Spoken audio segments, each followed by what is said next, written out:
You there! Me? Do you know about PSAs? Doesn't it stand for like public service announcements or something? Yeah, public service announcements are used to get people to do something a better way, like Johnny Smoke. Sounds far out, man. Well, why don't you look to your left? Whoa! Until you see this.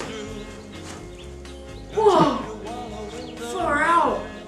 Most PSAs are usually displayed on television, usually portrayed as commercials. Do you have a television set? No, man. Earth is my television.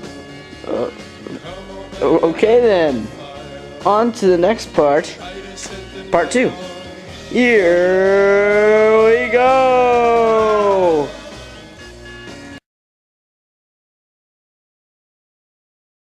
Oh, I'm so tired. Ugh. Help him get out and about with Lucozade, your favorite energy drink. Who are you? I am Slogan Man. Slogan Man. It's good, isn't it?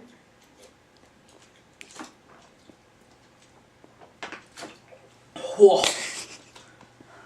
I'm not even tired anymore. But boy, am I hungry.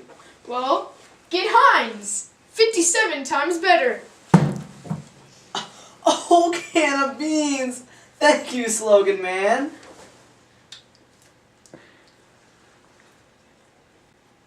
You almost done with that? Yep. Well, I think that about does it, Slogan. No, it doesn't! Okay. You should get Volkswagen. It's ugly, but it gets you there.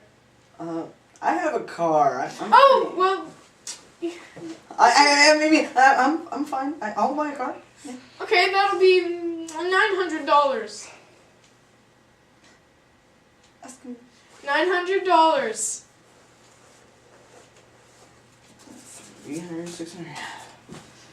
You caught me on a good day. I have exactly $900. Wow. Oh.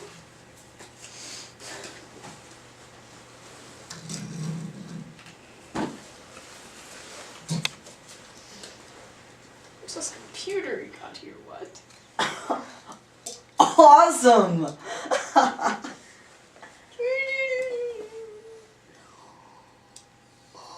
$900 was worth it, wasn't it?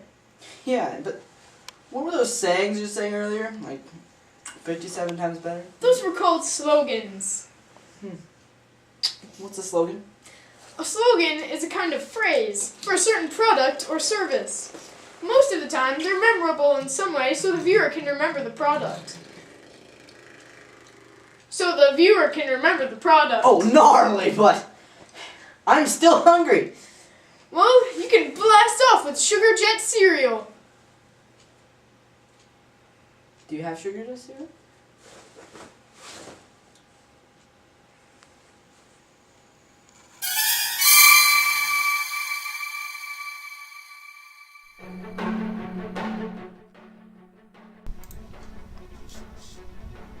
North Vietnam and the Viet Cong fight South Vietnamese troops, hoping to stop the spread of communism in Southeast Asia. The U.S. sends more military aid and advisors to help the South Vietnamese government. The number of U.S. military advisors in Vietnam grows from 900 in 1960 to 11,000 in 1962.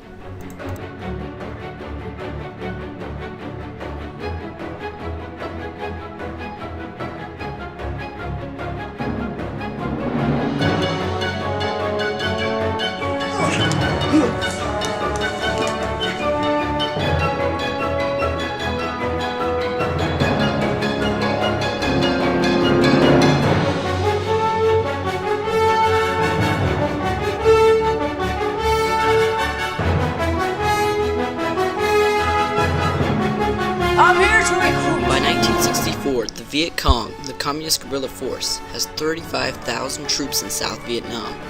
The U.S. sends more and more troops to fight the Viet Cong and North Vietnamese, with the number of U.S. troops in Vietnam peaking at 543,000 in April 1969. Anti-war sentiment in the U.S. grows stronger as the troops' number increase. In the Gulf of Tonkin, August 2, 1964, the North Vietnamese fire on a U.S. destroyer anchored in the Gulf of Tonkin. After President Lyndon Johnson falsely claims that there had been a second attack on the destroyer, Congress passes the Gulf of Tonkin Resolution which authorizes full-scale U.S. intervention in the Vietnam War. Johnson orders the bombing of North Vietnam in retaliation for the Tonkin attack. I propose that we retaliate against northern Vietnam for when they attack U.S. ships in what's the name of the harbor? Tonkin, sir. Tonkin Harbor. Thank you. That is a disgrace, an embarrassment, and we should retaliate. I concur with you wholeheartedly. Good. That is good. Not only do I want you to retaliate, I want you to wipe them out of existence.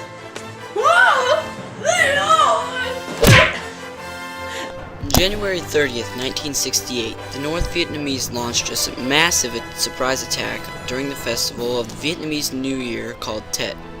The attack hit 36 major cities and towns in South Vietnam. Both sides suffered heavy casualties, but the offensive demonstrates that the war will not end soon or easily. American public opinion against the war increases. March 16, 1968, 400 women, children, and elderly men were brutally killed by U.S. forces.